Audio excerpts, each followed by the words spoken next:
Olá! Hoje nós vamos abordar o parcelamento do solo e o processo de urbanização. Iniciaremos os estudos de um dos grandes temas da atualidade nas cidades, o parcelamento do solo. Vamos ter a oportunidade de pensar e refletir sobre a cidade e as formas de intervenção sobre ela. Entenderemos as maneiras como os empreendedores, planejadores, legisladores, políticos e projetistas do espaço urbano atuam para produzir uma cidade com melhor qualidade de vida, mais justa e com menores desigualdades sociais. Realizaremos uma viagem pelos aspectos do parcelamento do solo urbano, mais conhecido pelas suas duas formas mais comuns de aparecimento: o loteamento e o desmembramento. Vamos entender primeiro como estão os aspectos urbanísticos, ambientais e paisagísticos da cidade em relação à produção de parcelamento do solo urbano. Vejamos o seguinte caso. Ao sair do trabalho por volta das 18 horas, você se vê em um imenso congestionamento causado pelo grande trânsito de veículos voltando para casa. A avenida é estreita e um acidente interditou uma faixa da pista. A paisagem é feia, sem arborização adequada, faz um calor insuportável e ameaça cair uma chuva torrencial que todo ano alaga a mesma avenida. Essa é a situação que milhares de habitantes das médias e grandes cidades brasileiras vivem diariamente e que piora em épocas de verão intenso. Pergunto para vocês, o que levou as cidades a essa situação? Como podemos melhorar essas condições? Bom, essas perguntas possuem várias respostas, mas agora trabalharemos naquelas que levaram aos problemas atuais e que podem continuar agravando a situação caso não seja adquirida a consciência da necessidade de planejamento das cidades. Inicialmente, podemos concluir que a expansão inadequada das cidades é a grande responsável por grande parte dos problemas que enfrentamos atualmente. E onde entra o parcelamento do solo nessa conversa? O parcelamento do solo é o responsável por essa expansão, pois na maioria das vezes as cidades se expandem pela soma de loteamentos que são implantados ao longo dos anos. Esses loteamentos, muitas vezes, não seguiram ou não seguem os princípios básicos urbanísticos, ambientais e paisagísticos. Estes princípios devem nortear os projetos de parcelamento. Somente a partir daí teremos cidades mais belas e com clima agradável, diminuição das enchentes, menos problemas de congestionamento e acidentes de trânsito, bairros residenciais tranquilos, enfim, aquilo que denominamos qualidade de vida. Para entender como as cidades chegaram aos dias atuais, é necessário conhecer como elas se formaram e como elas se expandiram. As cidades tiveram as raízes do seu surgimento no aumento das complexidades das relações humanas, no desejo de ocupação do território pelos impérios, no encontro de caminhos de comércio e entrepostos comerciais, nos fatos religiosos, entre outros. Os núcleos ou povoados se formaram inicialmente em torno de objetivos comuns, para depois agregarem outras funções e se tornarem cada vez mais complexos.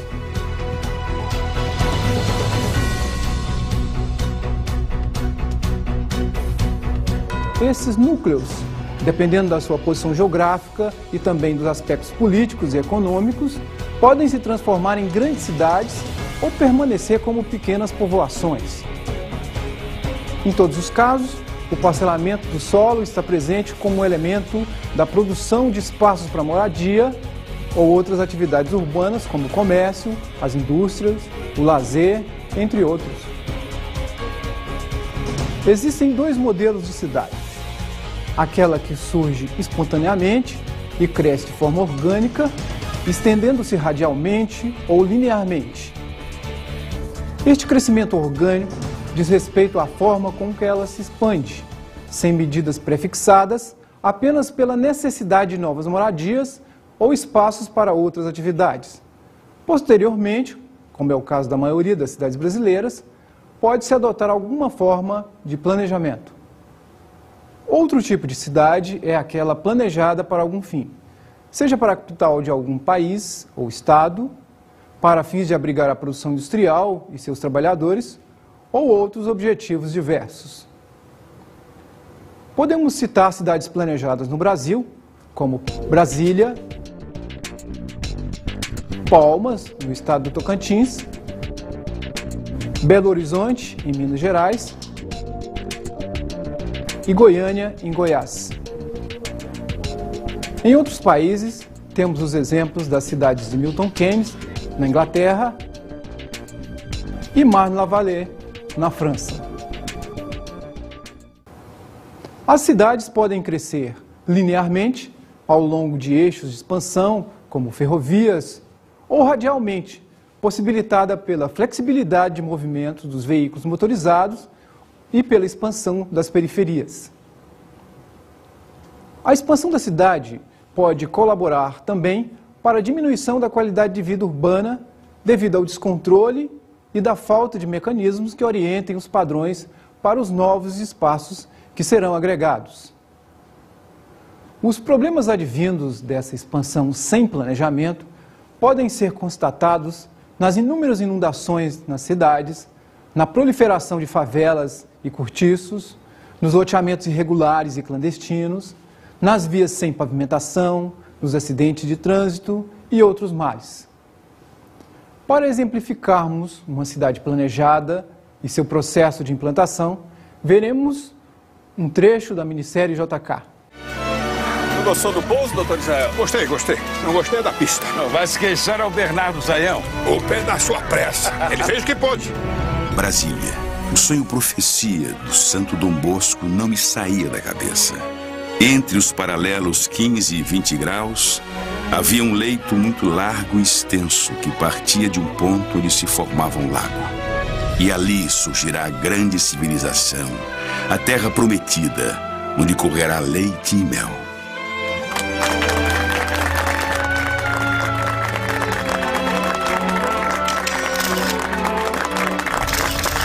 O Oscar estava dizendo que os alojamentos devem ficar aqui. O que você acha, Israel? Se eu fosse o arquiteto, mas quem sou eu para discutir?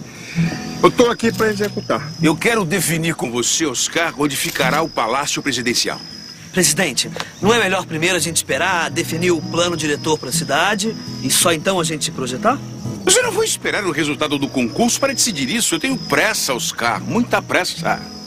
Deste planalto central, desta solidão, que em breve se transformará em cérebro das altas decisões nacionais, eu lanço mais uma vez o meu olhar sobre o amanhã de meu país. E antevejo esta alvorada com fé inquebrantável e uma confiança sem limites no seu grande destino. Então, general, gosta da paisagem? Muito, doutor Oscar. Só Oscar, por favor. Sim, mas me diga uma coisa, Oscar. Essa cidade que vocês vão projetar será clássica ou moderna? Moderna, é claro. Não, eu digo os prédios militares, Oscar. Serão clássicos ou modernos? O que o senhor prefere numa guerra? Armas clássicas ou armas modernas?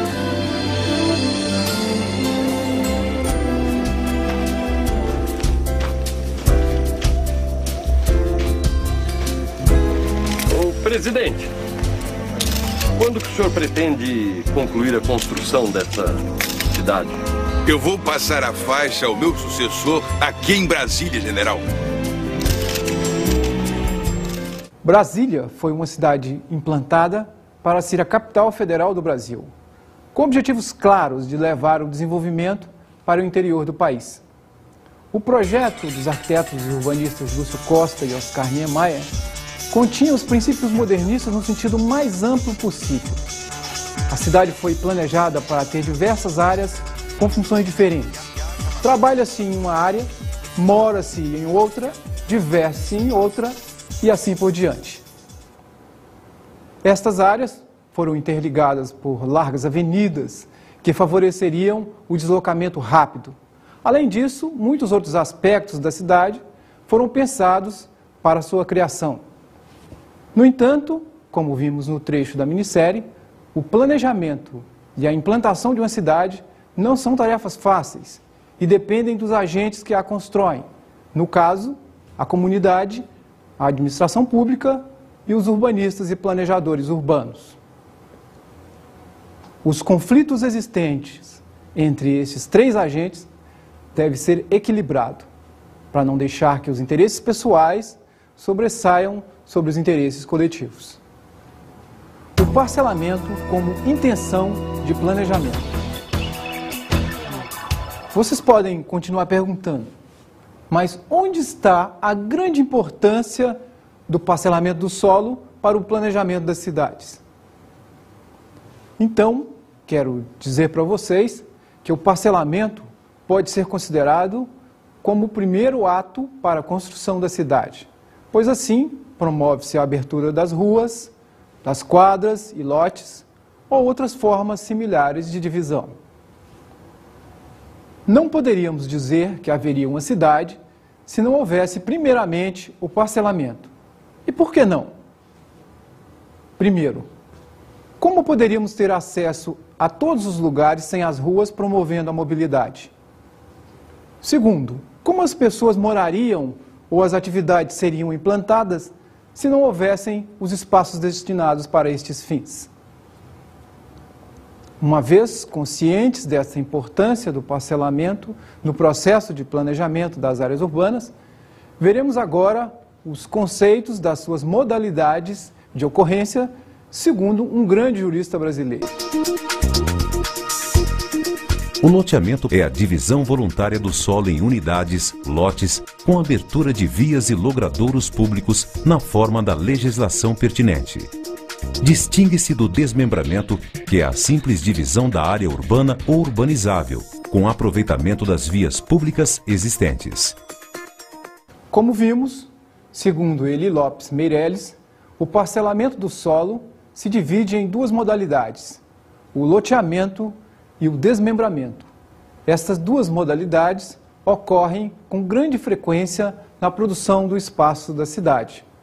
Contudo, os loteamentos têm maior destaque.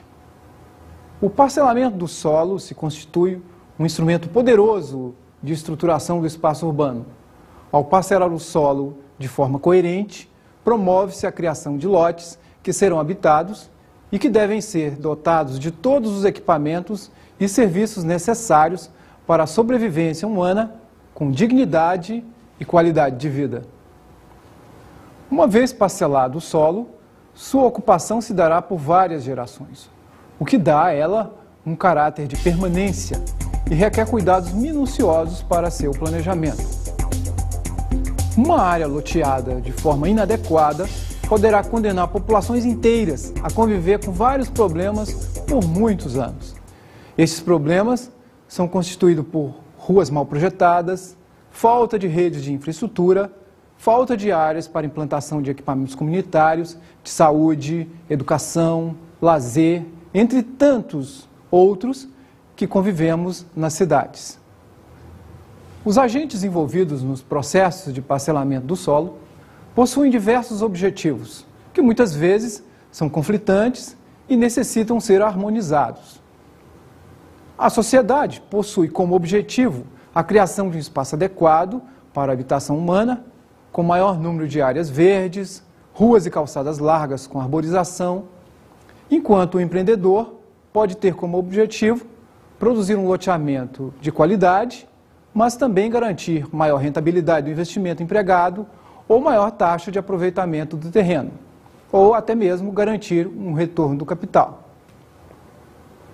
Como vimos, este relacionamento entre a sociedade e os produtores de parcelamento do solo urbano podem apresentar conflitos de diversas naturezas. Para harmonizar esses conflitos, deverá entrar em cena o poder público, que por meio de uma legislação eficaz, poderá garantir uma boa qualidade do parcelamento de forma a não comprometer a viabilidade do investimento. Passemos agora a compreender como este processo de parcelamento do solo acontece de forma real, transformando uma área bruta em um loteamento com fins urbanos. Para iniciar, conheceremos os elementos estruturantes do espaço urbano. A produção do espaço urbano partiu sempre da articulação de padrões básicos constituídos pelas ruas, quarteirões e lotes. Essas formas básicas são antigas e universais e foram combinadas ao longo dos anos de diversas maneiras, produzindo estruturas urbanas distintas. Vamos visualizar um desenho mostrando estes padrões de estruturação urbana. Após realizado o arruamento, resultarão os quarteirões. Somente depois, então, se processará a divisão em lotes. Vários urbanistas se debruçaram sobre o estudo da articulação destes elementos e alguns, no século XX, chegaram mesmo a dispensar a figura do lote, a exemplo de Brasília, já citada anteriormente, onde as habitações são constituídas em blocos autônomos. Outro fator que interfere no parcelamento do solo e na cidade como um todo diz respeito à densidade populacional. A densidade populacional bruta é a medida do número de habitantes por hectare urbano, contabilizadas as ruas, os quarteirões e os lotes. Esta densidade tem impactos diretamente sobre a qualidade de vida na cidade. Vejamos por quê. Se determinado loteamento possui lotes grandes para residências unifamiliares, teremos uma densidade baixa e acarretará o espalhamento da malha urbana da cidade. E, consequentemente, aumentarão os custos com a implantação de redes de água, esgotos, rede elétrica, entre outras. Caso aconteça o contrário, ou seja, lotes pequenos com edifícios residenciais, teremos uma densidade elevada, o que poderá acarretar a sobrecarga de redes e equipamentos comunitários. Vocês poderão perguntar, então, qual será a melhor densidade? Vários estudos têm sido realizados por urbanistas, engenheiros e economistas sobre este assunto, e cabe a cada projetista analisar as condições e parâmetros locais e tomar a decisão correta para a produção de um parcelamento que possibilite uma boa qualidade de vida. Como visto anteriormente, a articulação entre os elementos estruturantes do espaço cria diversas formas urbanas. Estas formas são iniciadas pelos traçados. Vejamos agora como aconteceu a evolução urbana e os traçados das cidades. Vários núcleos urbanos da antiguidade já apresentavam um modelo viário ortogonal com vias retilíneas e um complexo sistema de esgotamento sanitário. Os primeiros relatos de planejamento sistemático das cidades se deram em algumas cidades da Grécia Antiga, onde se pode perceber uma notória regularidade no sistema viário e a existência de relações formais entre os edifícios públicos. Ainda assim, não é possível afirmar que esta realidade foi produto de normas urbanísticas acadêmicas. Desse período, o exemplo maior é o plano da cidade de Mileto. Posteriormente, a forma de organização baseada na utilização de vias diagonais influenciou demasiadamente a reforma de Paris e o plano de Barcelona. No Brasil, a presença do uso dos traçados ortogonais para o desenho do espaço é encontrada desde o período colonial, com os planos portugueses para os diversos núcleos urbanos. Contudo, foram os espanhóis que mais se utilizaram deste vocabulário para a criação das cidades nas colônias na América.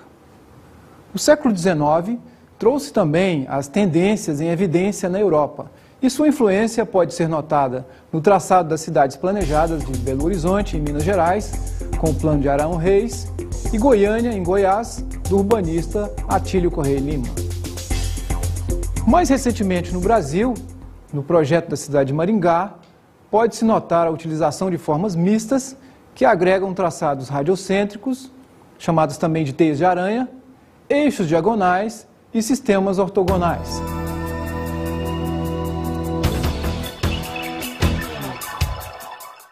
Após compreendermos a evolução dos traçados urbanos, passaremos a compreender as implicações ambientais do projeto de loteamento urbano. Antes de continuarmos, precisamos compreender primeiro as transformações promovidas pelo loteamento urbano. O loteamento para fins urbanos transforma a paisagem do local ocupado pela gleba, até então indivisa, em espaço integrado à cidade como instrumento de sua expansão. Essa constatação reafirma para nós a grande importância de conhecermos as modificações que podem ocorrer no espaço urbano quando da implantação de um loteamento. Um novo loteamento provoca impactos ambientais de diversas naturezas, devido à relação entre o consumo dos recursos naturais e a produção de efeitos sobre o meio onde se inseriu. No entanto, se os impactos forem conhecidos, eles poderão ser gerenciados e amenizados para o bem da sociedade. Aspectos fisiográficos e socioeconômicos do local.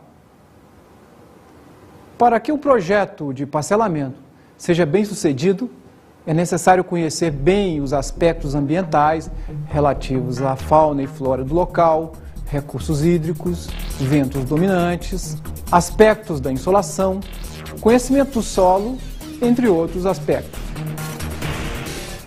Além desses aspectos, alguns outros precisam ser conhecidos para que o produto final seja um espaço de boa qualidade para ser habitado.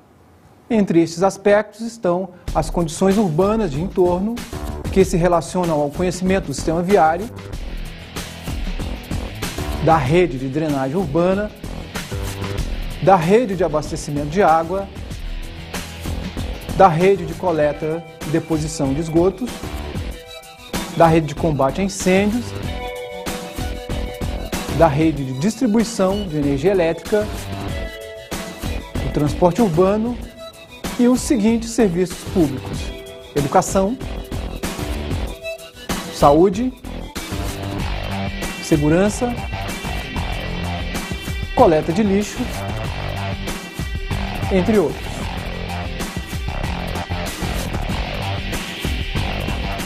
Conhecidos os condicionantes do local onde será implantado o novo loteamento, o projetista estabelecerá os princípios básicos a serem seguidos no projeto para se chegar aos objetivos iniciais. Estes princípios deverão se basear na sustentabilidade, na qualidade de vida, no dimensionamento adequado das ruas, dos quarteirões e lotes e na oferta de áreas para equipamentos urbanos públicos, áreas de preservação ambiental e áreas verdes. Para a obtenção de um espaço urbano de qualidade, é necessária a utilização dos princípios da sustentabilidade, ou seja, buscar meios de suprir as necessidades da geração presente, sem afetar a habilidade das gerações futuras de suprirem as suas. Para obter qualidade paisagística e ambiental, um bom projeto deve considerar os aspectos climáticos e a vegetação como grandes aliados para a produção de um espaço confortável.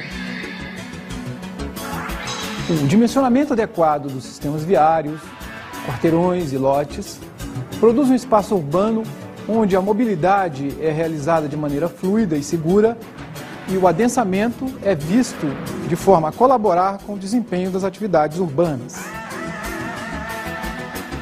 Os equipamentos comunitários são aqueles que possibilitam aos habitantes da cidade o acesso a serviços públicos de educação,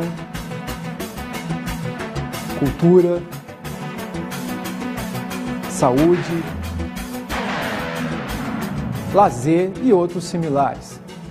Estes serviços são essenciais para o exercício pleno da cidadania, por isso devem ser ofertadas áreas no loteamento para a sua implantação. O número e a qualidade dos equipamentos urbanos, tais como redes de infraestrutura, mobiliário urbano, deve ser considerado para o suprimento das necessidades da população residente. As áreas verdes desempenham um papel importante na cidade porque constituem um espaço livre de edificações no sistema viário, onde a presença da vegetação ameniza o microclima urbano e possibilita encontros, além de se constituírem espaços notáveis para observação da paisagem urbana, recreação e lazer.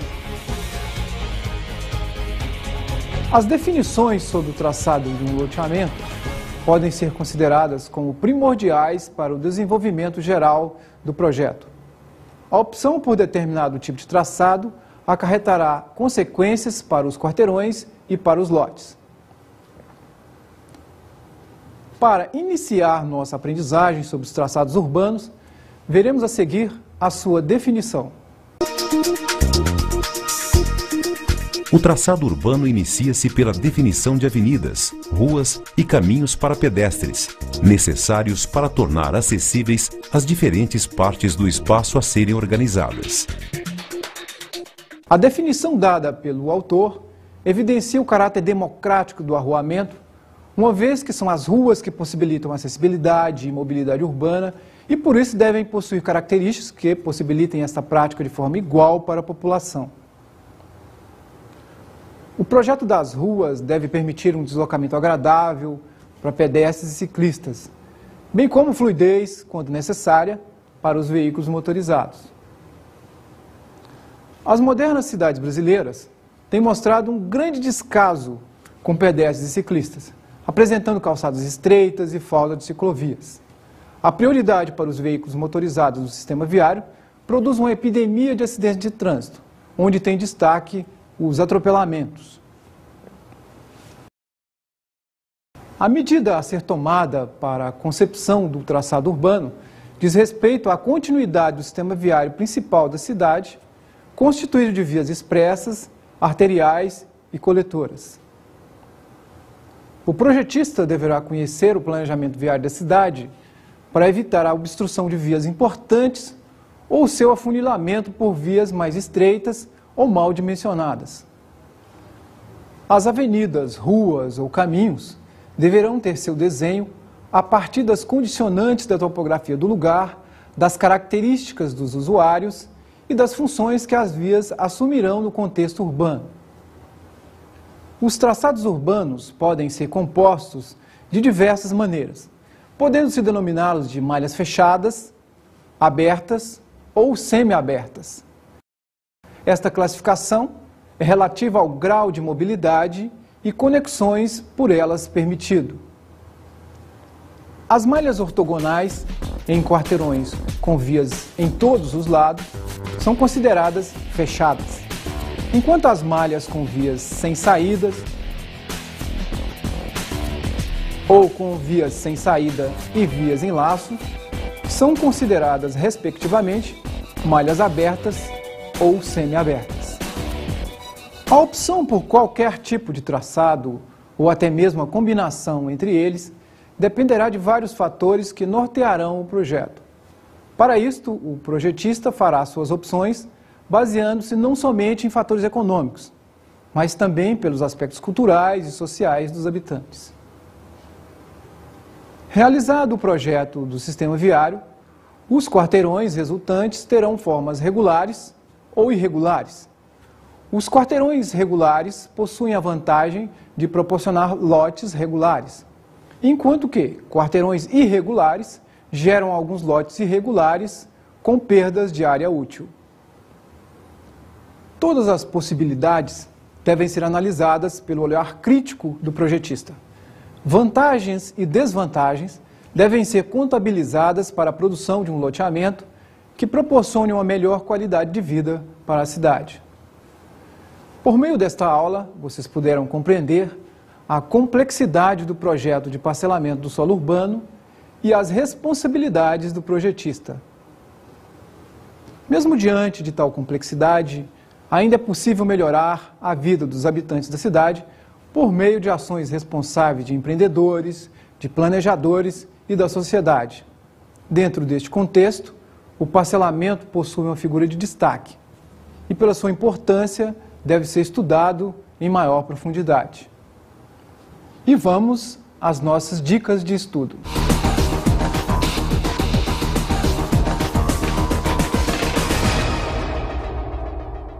Recomendo como dica de estudo o livro Manual de Loteamentos e Urbanização, do autor Juan Mascaró, que apresenta o assunto de maneira clara e didática, com exemplos práticos e atuais. Indico também o DVD do canal Discovery Channel, intitulado Da Aldeia à Megalópole. O documentário apresenta a cidade como um objeto de desejo das pessoas e relata as consequências do processo de urbanização. Outra indicação é a minissérie JK, com direção de Denis Carvalho e Vinícius Coimbra. A minissérie mostra a vida do presidente Juscelino Kubitschek e sua jornada para a implantação de Brasília.